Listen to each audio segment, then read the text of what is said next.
Olá, alunos de Cálculo N1. Continuamos aqui nossas videoaulas. Nessa videoaula, a gente vai falar sobre funções. Então, espero que vocês já tenham visto os vídeos anteriores. E nos vídeos anteriores, lembrando que a gente falou sobre números reais, né? Uma noção mais intuitiva e também uma definição axiomática. A gente também falou sobre intervalos, que são subconjuntos de números reais, falou sobre o módulo e viu como resolver algumas desigualdades, né? Então, nessa aula a gente vai continuar essa proposta e a gente vai falar de funções, tá? Funções é o objeto. Deixa eu escolher aqui a cor. Funções. Então, funções é o objeto principal do cálculo, tá? O cálculo, basicamente, ele está interessado em estudar as funções, e as representações dessas funções e as características dela,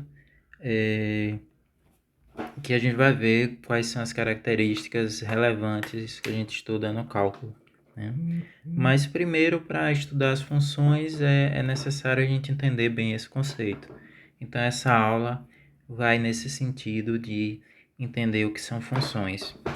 Então, inicialmente, vamos falar aqui de uma noção intuitiva do que é função.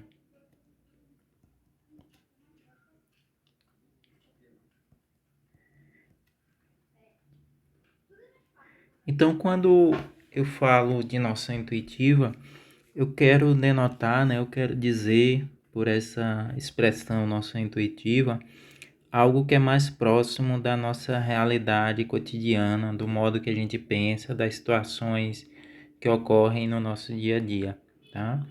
Já quando eu falo de situações mais formais, eu estou tentando indicar os aspectos mais associados a uma teoria mais construída, né? Uma coisa mais estruturada que está dentro dos conhecimentos que você vai avançando na disciplina. Então se distancia um pouco do nosso cotidiano, é uma coisa mais formalizada, mais organizada, né? Então, inicialmente vamos ver sobre a noção intuitiva do que é uma função, tá? Então a gente pode pensar nessa noção intuitiva a partir de algumas situações que a gente tem mais familiaridade, seja porque a gente viu, estudou isso na escola, nos níveis mais básicos, ou seja, da nossa vida mesmo. Então, eu vou pensar inicialmente em uma situação geométrica, onde ela induz a gente a pensar de um modo a relacionar duas grandezas. Então, a função ela é um objeto que tem essa característica de relacionar grandezas, tá? Então, vamos pensar, por exemplo, nessa situação aqui, eu queria falar sobre a área de um círculo, né? A gente sabe, né, na escola básica que a área do círculo ela depende do raio do círculo, né? Vou desenhar aqui com R. Então, a gente sabe que para cada raio que eu escolher do círculo, eu vou associar uma área correspondente, tá? A gente também sabe que os raios eles têm que ser um subconjunto com determinadas características, né? Nesse caso aqui, a gente está pensando em um segmento geométrico, então ele está associado a um número positivo, né? Mas eu podia aqui estabelecer, por exemplo, raio 1 e a área que eu associo a ele seria π. Já eu poderia ir variando esses valores do raio, né? Por exemplo, raio 2, a área que estaria associada é 4π. Raio 3, a área que estaria associada a 9π. E assim vai. Eu poderia escolher outros valores que não fossem inteiros, Só que aí ia dar um pouco de trabalho para fazer a continha, né? Nesse caso aqui dessa situação geométrica, a gente tem aqui claramente uma situação onde você tem grandezas aqui, esses números, e para cada número associa uma área. Então aqui a gente tem uma regra estabelecida de como encontrar o valor que está associado a cada número aqui. Tá?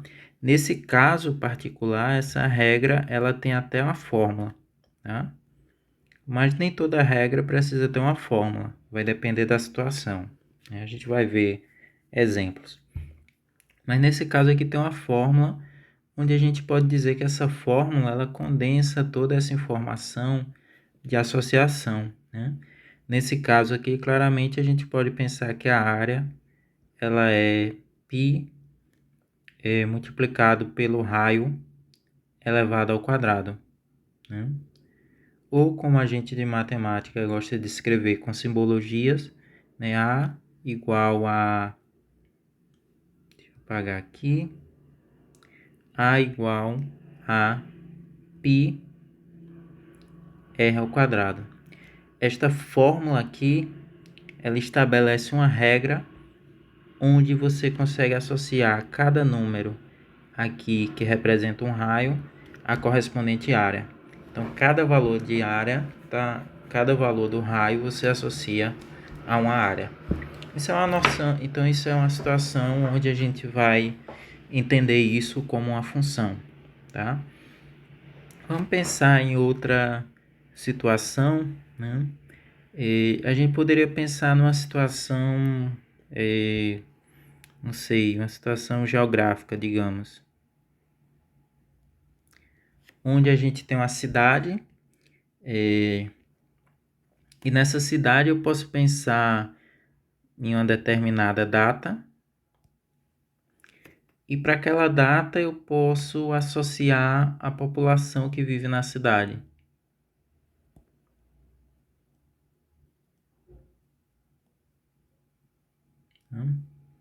Então,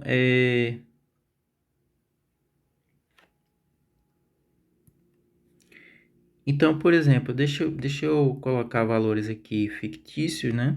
Então, digamos que em 12 de abril de 2020, foi checada a população da cidade, digamos que fosse 10 mil habitantes. Já em 13 de abril,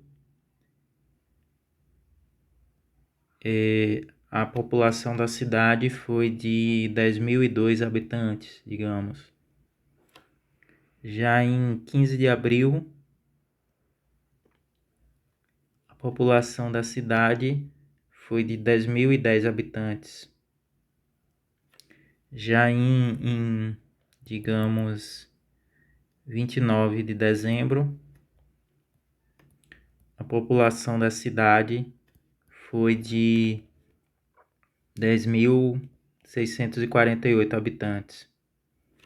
Então, o que acontece nesse caso aqui é que eu tenho uma correspondência onde, para cada data que eu estabelecer, eu vou ter uma população correspondente na cidade, tá? Então, a gente tem aí uma regra que associa a data ao número de habitantes da cidade.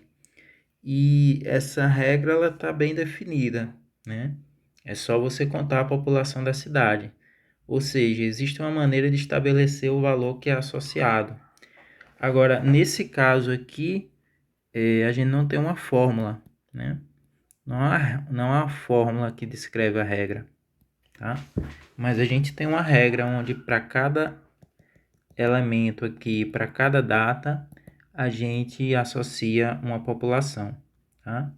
Então, essa é uma outra situação que induz o conceito de função, né? Que a gente vai ver mais formalmente, mais organizado daqui a pouco, tá? Uma outra situação que pode acontecer, a gente pode pensar numa situação que vem da física, por exemplo. Então, a gente pode imaginar que você tem um móvel e aí você esse móvel está se locomovendo em uma estrada onde alguém marcou, numerou no chão da estrada uma numeração estabelecendo a distância, e essa pessoa começou a marcar isso em um determinado ponto, que é o ponto zero, e aí está lá pintado no chão zero. E saiu medindo para um dos lados da estrada, estabelecendo a distância até aquele ponto, tá? Então, digamos que quando o móvel passa nesse ponto que está marcado como zero, deixa eu fazer um desenho aqui pictórico, né? Uma representação bem simples da situação. Então, digamos que o carro passa naquele ponto zero e está indo para um dos lados da estrada, e na estrada está marcado a numeração em metros, né, da estrada. Então você poderia pensar que dentro do carro alguém está com um cronômetro, e essa pessoa, no instante em que passou na marca do zero, ela soltou o cronômetro. Então você teria aí uma regra onde você tem o tempo que o cronômetro está marcando e você tem a distância. E claramente quando o móvel, a distância que é marcada, a marcação aqui do chão. Então claramente quando o tempo passa e o móvel vai se locomovendo, você vai ter distâncias diferentes, né? Então digamos que essa marcação aqui ela está em quilômetros. Então a gente poderia estabelecer uma correspondência assim, digamos. A 0 hora você estava na marcação de 60 quilômetros, enquanto que 1 hora você estava na marcação de 100 quilômetros. Às 2 horas a marcação estava como 120 quilômetros. Às 3 horas estava como 180 quilômetros. E assim vai, né? Nesse caso aqui dessa situação física, a gente não tem fórmula, tá? Agora, pode acontecer em algumas situações idealizadas que a gente venha a chegar numa fórmula, né? Mas nesse caso aqui, a única estrutura que a gente está percebendo é que para cada tempo você consegue associar uma distância, tá? E aí, por exemplo, digamos que em um determinado momento o carro para, o móvel para, né? E aí você pode ter o mesmo tempo associado, perdão, você pode ter dois tempos diferentes associados à mesma distância, porque o móvel não se locomoveu, né? Então, essa descrição aqui dessa situação, no caso, não tem uma fórmula. Agora, em situações idealizadas da física, né, a gente poderia, por exemplo, supor que o carro ele está sempre com a velocidade constante. Nesse caso, na física, a gente chama isso de movimento uniforme, né? E aí a gente teria uma fórmula. Ou, por exemplo, outra situação bastante comum na física é quando você tem uma aceleração uniforme, né? Aí a gente chama isso de movimento uniformemente acelerado, tá? E aí, nesses dois casos, você pode ter fórmulas para descrever a distância que o móvel está, né? Que lá na física a gente chama posição em função do tempo. Mas na vida cotidiana, normalmente os movimentos não ocorrem desse modo, né? Porque tem outros fatores para complicar. Mas aqui também a gente percebe essa estrutura onde para cada valor do tempo você tem uma distância correspondente, tá? Como nesse exemplo aqui da situação geográfica e como nesse outro exemplo aqui geométrico, né? É claro que a gente poderia criar aqui muitas situações onde você tem uma estrutura desse tipo, e aí o conceito de função ele quer justamente capturar qual é a estrutura que está por trás desses conceitos, né, de situações desse tipo, tá? Então isso é o que a gente chama de função, tá?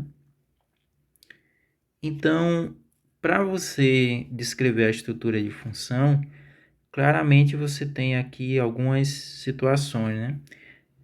Nesse primeiro caso aqui, a gente tem um conjunto de números que são os raios, e para cada raio a gente tem um valor, para cada valor do raio a gente tem um valor correspondente de uma área.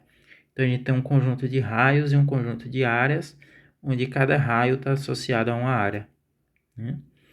Nessa segunda situação aqui, a gente tem um conjunto de datas e tem um conjunto de habitantes daquela cidade, onde cada data você vai ter um número de habitantes associado, tá? Então você também tem uma estrutura de dois conjuntos aí, onde cada elemento do primeiro conjunto está associado a um elemento do segundo conjunto, como aqui, né? No terceiro caso também, você tem uma estrutura também desse tipo, né? Onde cada elemento, onde você tem um conjunto de tempos aí, e cada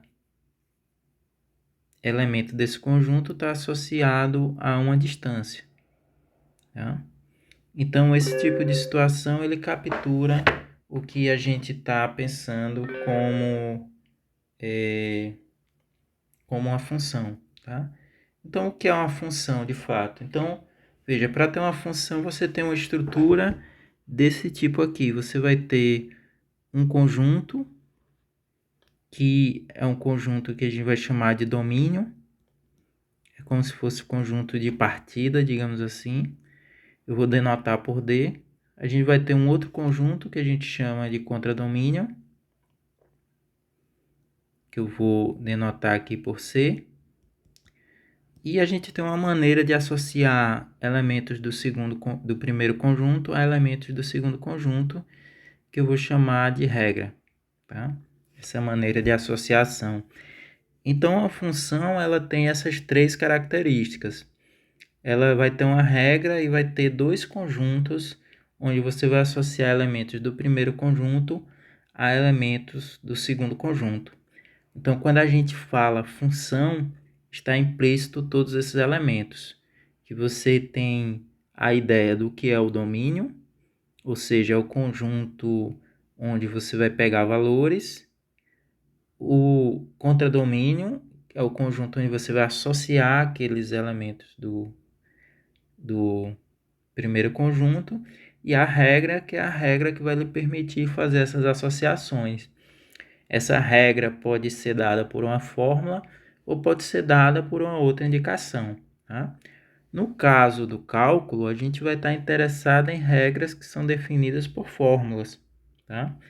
Mas não precisa ser essa situação, né? Por exemplo, aqui nesses dois exemplos que eu falei, eu tinha uma regra de associar elementos de um conjunto a elementos de outro conjunto, mas essas duas situações a gente não tinha fórmula associada, né? Então, de maneira mais detalhada, o que é uma função, tá? Então, uma função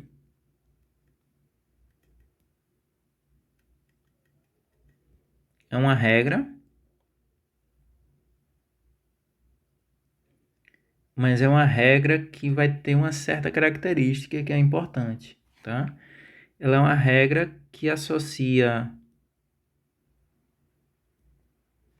elementos de um conjunto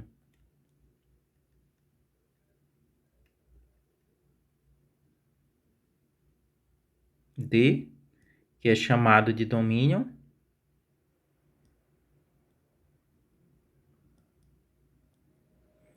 a elementos de um conjunto C, que vai ser chamado de contradomínio.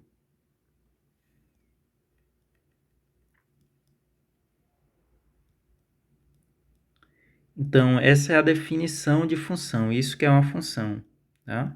Então, a definição, o que a gente entende por uma função é uma regra que associa elementos de um conjunto chamado de domínio a elementos de um segundo conjunto chamado de contradomínio, né? Na verdade, eu gostaria de ser mais específico nessa definição. Deixa eu melhorar essa escrita para capturar alguns detalhes do que a gente vai exigir, tá? Então, na verdade, a função é mais que isso. Ela é uma regra que associa a cada elemento do conjunto D, que é chamado de domínio,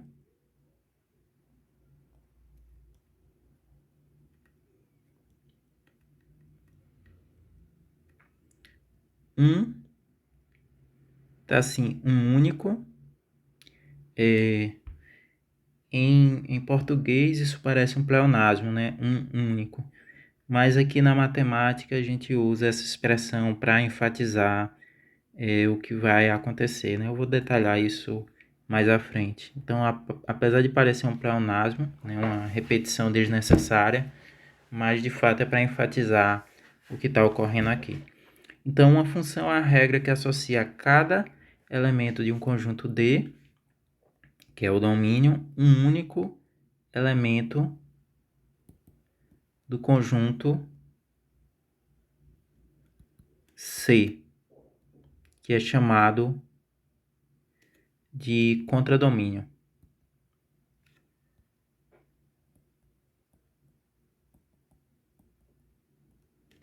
Tá?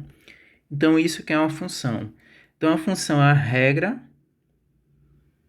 de como você fazer a associação entre os elementos de dois conjuntos, onde sempre você vai ter um conjunto que é o primeiro e o outro que é o segundo, ou seja, um é o domínio e o outro o contradomínio.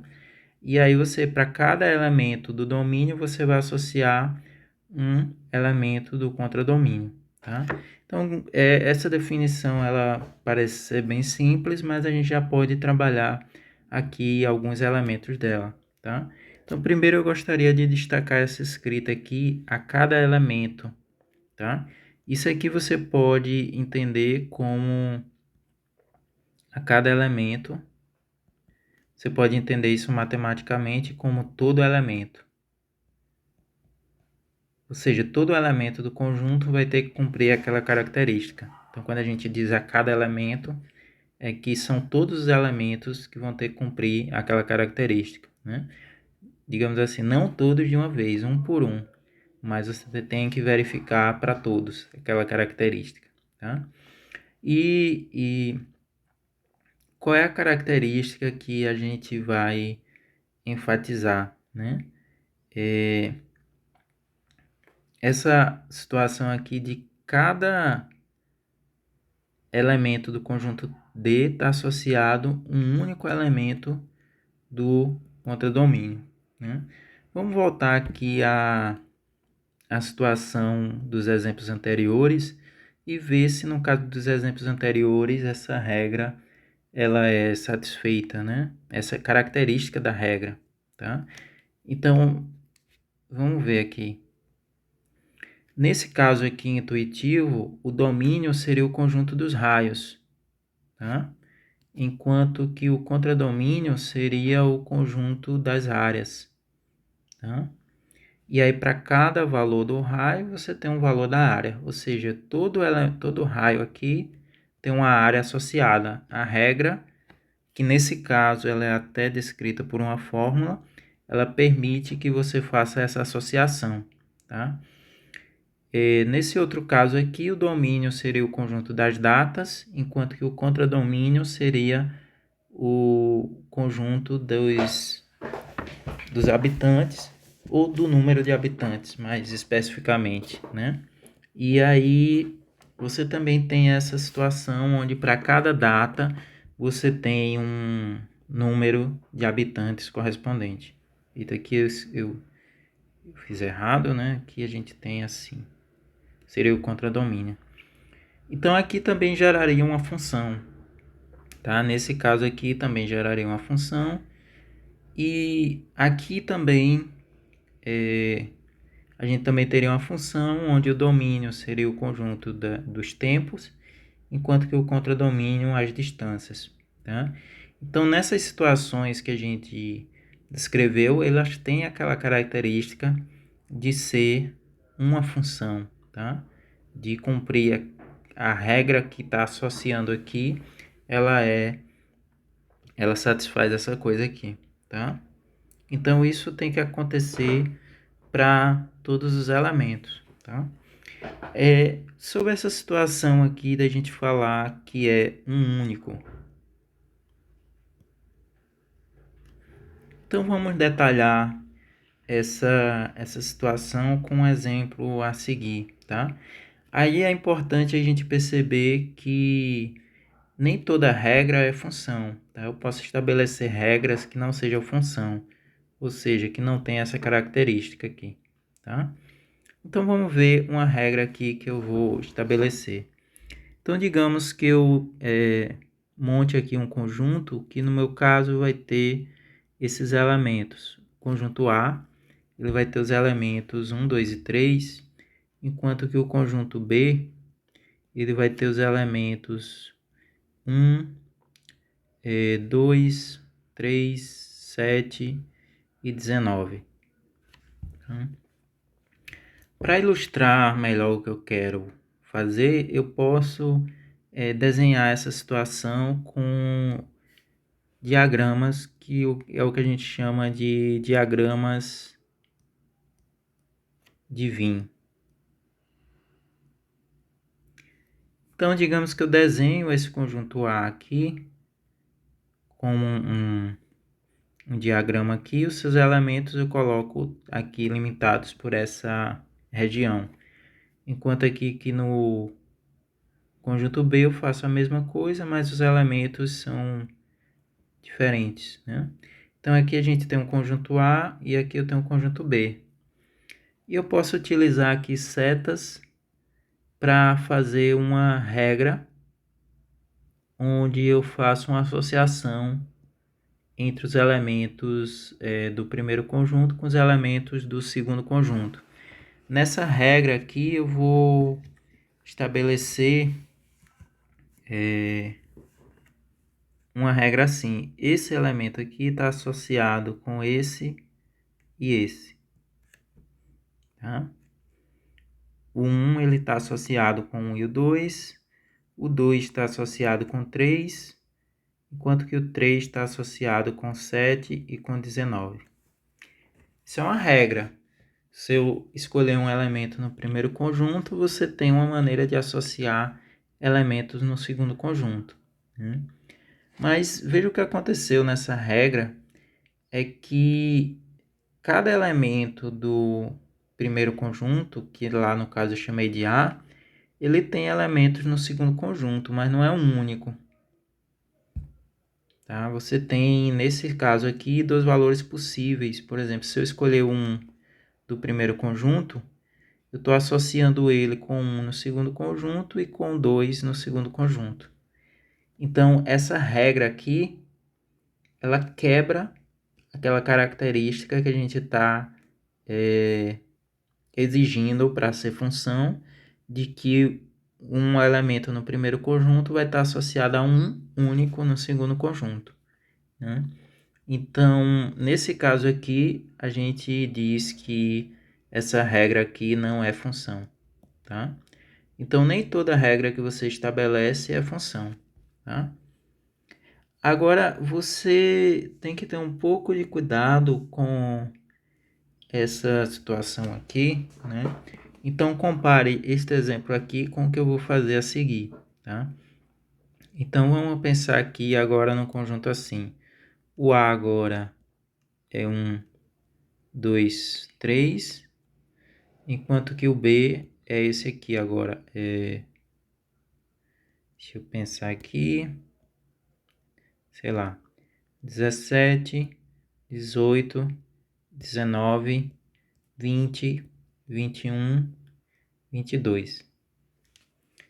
Novamente, eu vou me utilizar aqui de setas e de um diagrama de Venn para indicar aqui uma correspondência.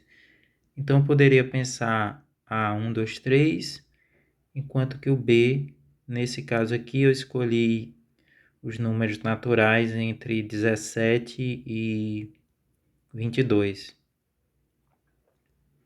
Eu poderia criar uma regra aqui estabelecendo assim: o 1 ele está associado ao 17, o 2 está associado ao 18, o 3 está associado ao 19. Né? Será que essa regra aqui que eu estabeleci através de setas, ela cumpre aquela característica de ser função? Vamos pensar, né? A regra diz assim, a cada elemento que a gente pode interpretar como todo elemento do primeiro conjunto, você associa um único elemento no segundo conjunto. Vamos ver. Esse elemento aqui do primeiro conjunto tem um único elemento no segundo conjunto associado. Né? O 1 ele está associado ao 17 e somente a ele. Então, esse primeiro elemento do conjunto A está associado a um único elemento do outro conjunto. Também aqui, no caso do 2, ele está associado a um único elemento no segundo conjunto, que é o 18, e o 3 também está associado a um único elemento no segundo conjunto. Então, cada um dos elementos de A, né, cada um deles está associado a um único elemento no segundo conjunto. Então, essa regra é uma função de fato. Tá? Então, essa regra cumpre aquela característica de ser função. Tá? Vamos fazer ainda um outro exemplo para enfatizar melhor essa característica. Eu vou manter os conjuntos, mas eu vou mudar minha regra. Tá? Então, digamos que o conjunto aqui ainda é A1, 2, 3, enquanto que o B ele é 17, 18, 19, 20, 21 e 22. E aqui eu desenho o A, né? E aqui eu vou desenhar o B, começando 17,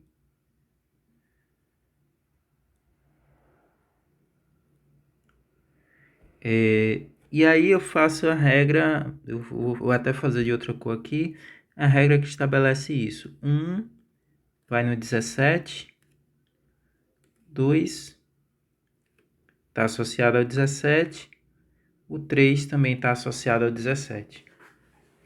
Será que essa regra aqui ela é uma função? Sim ou não? Né?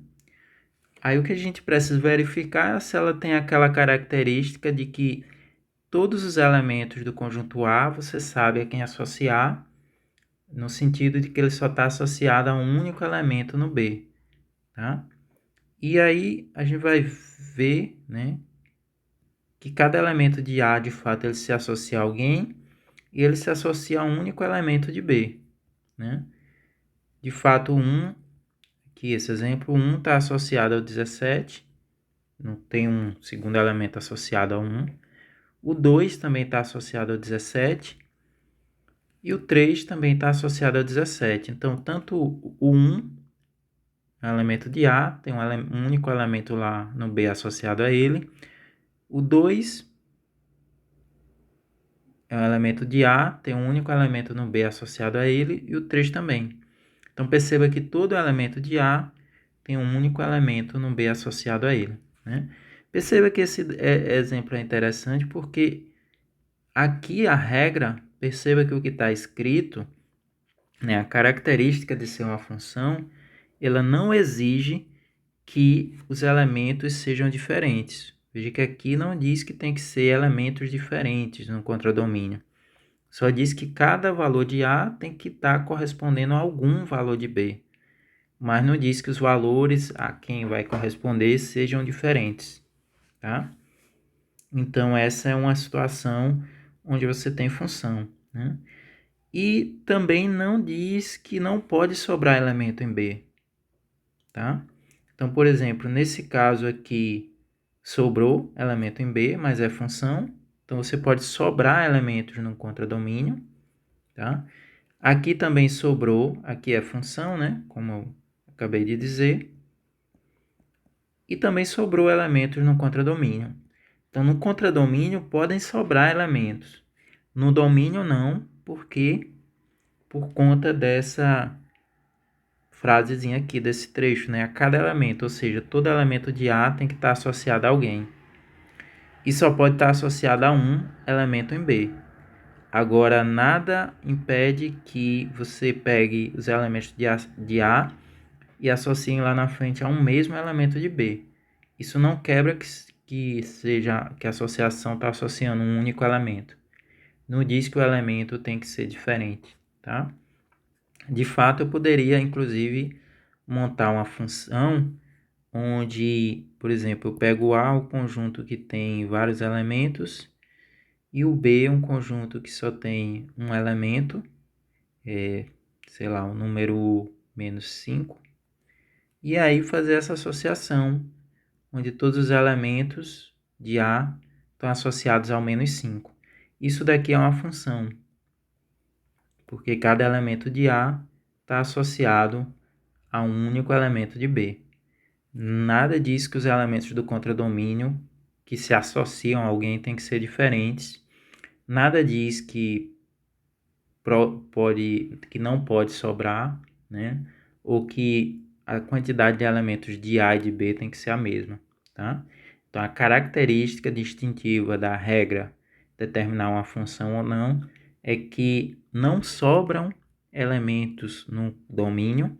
Cada elemento do domínio, todos eles têm que se associar a alguém. Então, aqui não pode sobrar, tá? Não podem sobrar elementos que não estejam associados. Aqui pode sobrar ou não, tá? Vai depender da situação. Nesse caso aqui, que está na tela, aqui não sobra, né? Mas aqui sobrou e aqui sobrou também. Então, essa é a distinção do caso em que você tem função, em que a regra que você tem que fazer associações, ela define uma função. E aí veja que já está implícito a questão do domínio e do contradomínio, porque a regra ela vai criar uma associação entre esses dois conjuntos. Então a função, você quando vai definir uma função, você tem que saber quem é o domínio, quem é o contradomínio e qual é a regra que cumpre isso, né? Às vezes a gente diz que é uma regra, às vezes a gente diz que é uma lei, tá? Mas ela tem que ter essa característica, tá? Para ser função. E aí a gente vai, a partir dessa situação, estabelecer algumas nomenclaturas, alguma simbologia também, antes de continuar com mais exemplos e entrar numa parte mais... Lembre que a gente está interessado numa parte onde a regra ela está definida por fórmulas, tá? Regras. Então, o cálculo está interessado em situações principalmente desse tipo, onde você tem regras definidas por fórmulas, tá? Então, vamos estabelecer aqui a linguagem, que é muito importante você entender, o vocabulário, e esse vocabulário a gente vai utilizar ele no resto da disciplina, tá? Então, é a simbologia também. Então, geralmente, deixa eu escrever para fixar bem isso, né? Geralmente, os elementos do domínio, eles são representados genericamente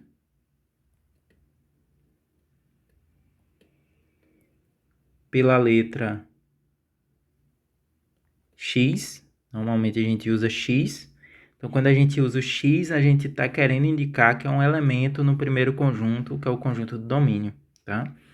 E é um elemento genérico. Essa ideia de genérico é que ele está mudando, né? Ele representa um elemento qualquer ali do conjunto, mas pode ser qualquer um entre os elementos.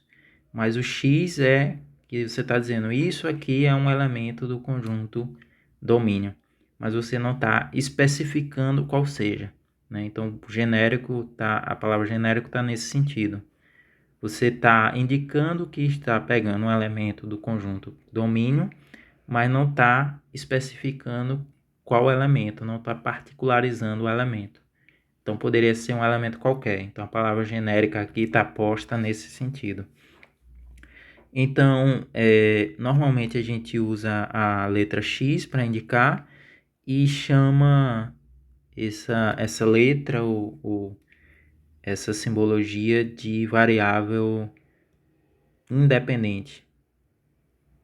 Variável independente.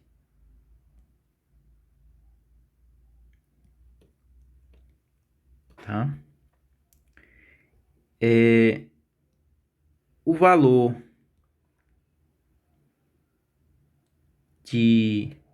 do contradomínio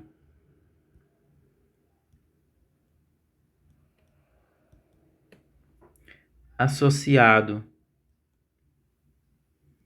ao X normalmente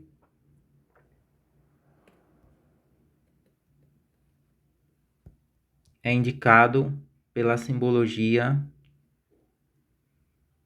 f de x, tá? A gente lê essa expressão aqui como f de x, tá? Nesse caso aqui, a gente está pensando que a regra é a função, e essa função a gente denota normalmente com a letra minúscula f. Então, a função f. Aí, se tiver mais funções envolvidas, claramente a gente vai mudar a letra para f, g, h, e aí essa simbologia aqui vai mudando de acordo, vai ficar f de x, g de x, h de x, conforme o apelido que a gente usa para denotar a função, né? Então, o x ele é a variável independente e o valor que se associa a ele, né, ele está no domínio x está no domínio e a variável independente. O valor que se associa ao x, ele vai estar no contradomínio e vai ser chamado, vai ser indicado com essa simbologia e vai ser chamado de deixa eu ver aqui a escrita da frase. O valor do contradomínio associado ao x normalmente é indicado por f de x e chamado de variável dependente. Variável dependente. Então, isso meio que já diz que a variável dependente, ela depende de outra, que no caso é o x, e o x representa um elemento genérico do domínio, tá? Então, o independente é porque ele não está associado a ninguém, o x, enquanto que o dependente, ele está associado ao x, né? Até por isso essa escrita, tá? E muitas vezes a gente também escreve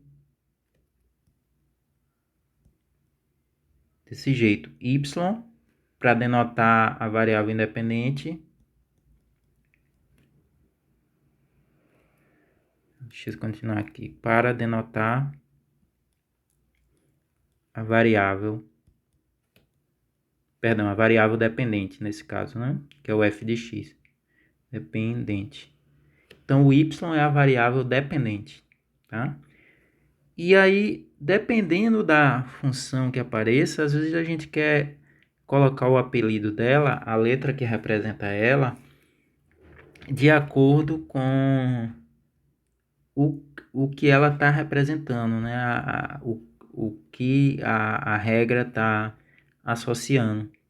Então, por exemplo, nesses casos anteriores aqui, principalmente os da noção intuitiva, a gente poderia usar, por exemplo, aqui eu poderia dizer que a variável independente, que é o que pertence ao domínio, seria o R, ao invés do X, enquanto que a variável dependente eu poderia indicar por A, né? Então, ao invés de usar X e Y, eu poderia usar aí o R e o A, porque aí eu sei que está associado ao raio e à área, tá?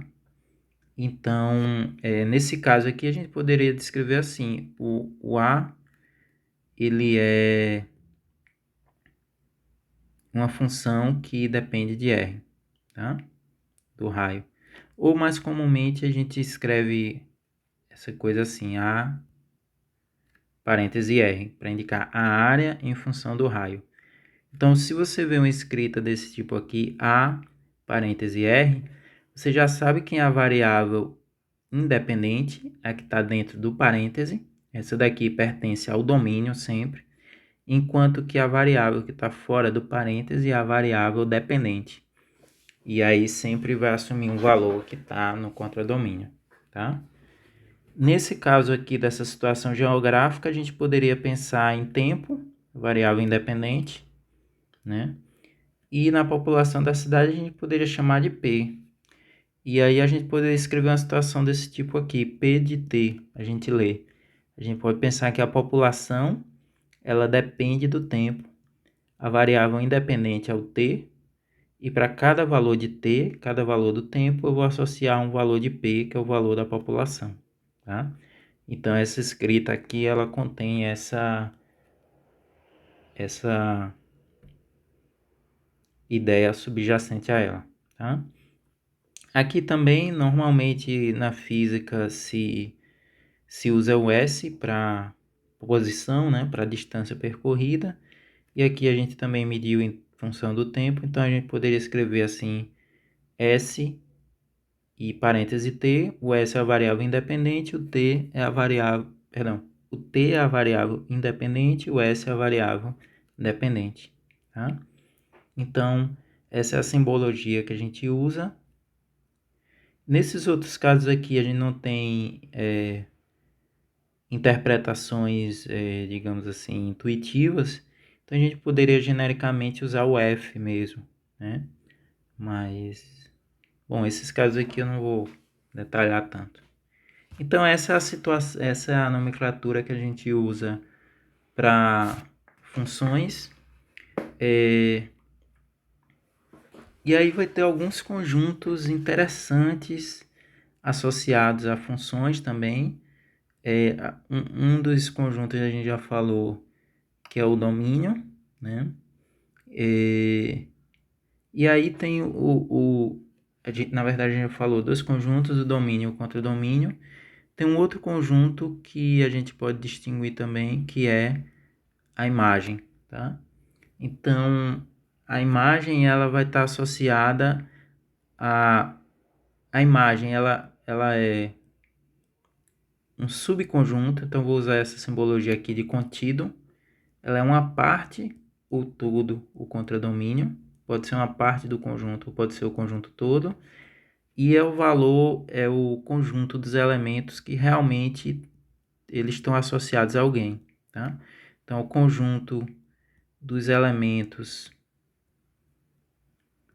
do contradomínio, tal que existe um elemento no domínio associado, tá? Então, vamos voltar lá nos nossos exemplos, e aí a gente vai perceber melhor o que é a imagem, tá? Eu vou voltar nesses exemplos aqui do diagrama, porque aí vai ficar mais simples de explicar, né? Lembrando que esse exemplo aqui não é função, então não tem essa análise de domínio, contradomínio ou imagem. Já nesse exemplo aqui, a gente disse que ele era função, né? Agora perceba aqui, o contradomínio, o conjunto B, ele tem vários elementos. Mas entre esses elementos, somente o 17, o 18 e o 19, eles estão associados a alguém no domínio, né? O 17 está associado a 1, o 18 está associado ao 2 e o 19 está associado ao 3. Então, nesse caso aqui, a gente diz que a imagem dessa função ela é formada por esse conjunto 17, 18 e 19, que veja que é um subconjunto do conjunto B, é uma parte do conjunto B, tá? Nesse caso aqui também, o 17 ele está associado aos elementos de A, então nesse caso aqui a imagem é o conjunto que só tem o 17 e isso aí certamente é um pedaço, um subconjunto do conjunto B, tá? Lembre aquela coisa que eu falei, acho que eu já apaguei aqui. No primeiro conjunto não pode sobrar ninguém, enquanto que no segundo pode, eventualmente, sobrar elementos, né? Então, essa é a distinção justamente entre o contradomínio e a imagem. Se sobrar elementos, é porque a imagem ela foi menor que o contradomínio, ela não deu o conjunto todo. E se não sobrar, aí a imagem vai ser igual ao contradomínio. Por exemplo, nesse caso aqui não sobram elementos no contradomínio B, né? De fato, o 5, que é o único menos 5, que é o único elemento, está associado a elementos de A.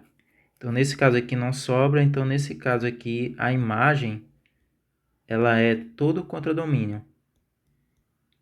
Então, a distinção entre imagem e contradomínio está associada a essa questão de se sobram elementos no segundo conjunto ou não, né? Lembre, no primeiro não pode sobrar, já no segundo pode ou não sobrar. Se não sobrar, é porque a imagem, ou seja, todos os elementos do segundo conjunto, eles foram associados a alguém, tá? Já se sobrar, aí nem todos foram associados e você vai ter uma imagem que é um pedaço do contradomínio que não é igual ao contradomínio, né? Na linguagem matemática, a gente diz que é um subconjunto próprio do contradomínio. Isso quer dizer que é um pedacinho de fato menor que o contradomínio. Não contém o contradomínio todo, tá? Essa escrita aqui que eu escrevi em palavras, a gente pode escrever isso matematicamente, né? A gente pode representar por I a imagem, e o I são os elementos Y que estão no contradomínio, né? Eu vou usar essa notação aqui da definição, onde o domínio é o D e o contradomínio é o C, tá? Então, o que seria a imagem? A imagem seria o conjunto dos elementos que estão no contradomínio, no C, tais que Y ele é f de x para algum x pertence a D, né? Então, basicamente, o que eu estou dizendo nessa escrita aqui é que eu vou pegar os elementos Y do contradomínio, que ele foi associado a alguém que está no domínio. É isso que está dizendo nessa escrita matemática em preto, tá? Então, isso é a imagem do conjunto, tá? Aí, a gente tem também uma representação que a gente chama, que é o gráfico da função, né? O gráfico, ele é um conjunto. A gente vai ter um desenho desse conjunto que eu vou falar a seguir, mas o gráfico, a gente pode entender ele como um conjunto. Então, o que é o gráfico? Eu vou representar isso como um conjunto G. O gráfico é o conjunto de pares ordenados. É uma listazinha onde eu vou colocar primeiro o x e depois o elemento associado a ele, tá? E aí, esse gráfico aqui, eu tenho que variar o x, né? Essa barra é tal que eu tenho que variar o x entre todos os elementos do domínio. Chamei de D. Então, o gráfico é um subconjunto, só que é um subconjunto aqui que ele tem pares ordenados, né? A gente vai entrar melhor nessa questão e vai falar o que é um par ordenado e um desenho do gráfico e tal, mas já que eu estou falando em conjuntos associados à função, então é útil dizer que o gráfico também é um conjunto associado à função, tá? A gente também usa a nomenclatura que esse f de x, a gente diz que é o valor de f em x, tá? Ou lê f de x, tá? Então, dependendo da situação, a gente vai falar uma das duas condições, né? É importante também dizer que aqui a definição de função, ela não restringe, veja que eu falei em conjuntos aqui, e elementos. Eu não estou falando de números. Então, a função ela pode existir entre conjuntos que não são conjuntos de números, né? Embora todos os meus exemplos aqui eu coloquei números, mas não precisava ser assim para definir função. Então você pode ter funções ou função entre conjuntos que não são numéricos, tá? Então aqui vai mais um aviso que vai ser bastante importante para a gente, que é o seguinte: em cálculo, sempre a gente está interessado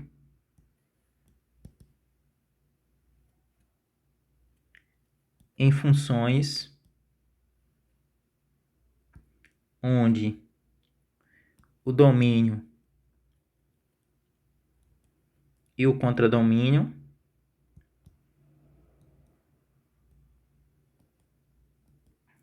são subconjuntos dos números reais.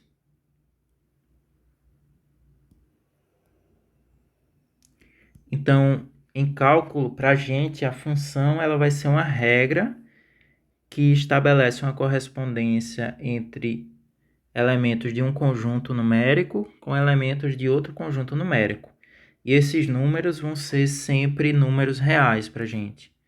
Então, apesar da função ela permitir englobar situações mais genéricas, né, mais amplas, a gente vai se restringir no caso em que o D e o C são subconjuntos de números reais, podendo até ser o conjunto todo dos números reais. Então a gente está nessa situação. Então para a gente o x ele vai ser um número real sempre, e o f de x também vai ser um número real, tá? E aí vai ter casos onde a gente vai ter que detalhar um pouco melhor essa situação, tá? Mas aí eu vou pausar o vídeo aqui, né? Eu vou parar esse vídeo, a gente continua essa aula em um segundo vídeo, tá? Então essa é a definição mais geral de função e, perdão, essa definição, deixa eu voltar aqui onde eu escrevi. Essa é a definição mais geral de função e ela não precisa ser entre conjuntos numéricos. Mas no caso do cálculo, a gente sempre vai se ater a conjuntos numéricos, tá? Depois, no próximo vídeo, a gente vai continuar falando de como representar uma função, né? O gráfico é uma das maneiras de representar uma função. Vai falar sobre as fórmulas, sobre os desenhos e também relacionar com esses conjuntos que a gente definiu, tá? Então é isso. Valeu!